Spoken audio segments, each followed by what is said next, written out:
আপনি দুটুকরা মাংসের জন্য কত কথা যে বলেন, হ্যাঁ, লেট লেগে রয়েছে, বেড়া বেড়ি দিয়া গুলাইতে পারি না। তারা হাজির কুরবানি শুধু নিজে গোশত খাওয়ার নাম নয়, আপনার দরজার সামনে যে গরিব অসহায় লোকটি দাঁড়িয়ে আছে তার মুখে হাসি ফুটানোর নামই হচ্ছে কুরবানি।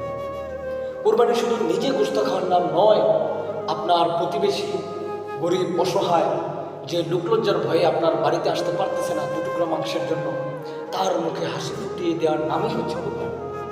কুরবানির উদ্দেশ্য আমরা যেটা মনে করি গোশত খাওয়া, এটা নয়। কুরবানি আপনি নিজে আনন্দ করবেন, আপনার পাড়া প্রতিবেশী আনন্দ করবে, আপনার আত্মীয় স্বজন আনন্দ করবে, এরই নাম হচ্ছে কুরবানি। এটাই রসুল আমাদেরকে শিক্ষা দিয়ে গেছে।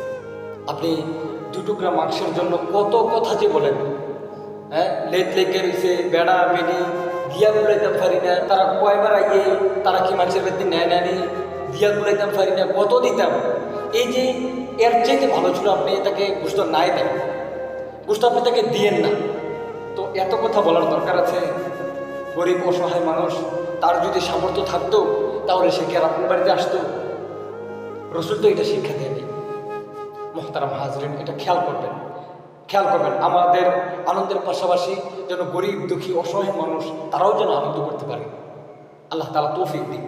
আচ্ছা, এরপর বিষয় হচ্ছে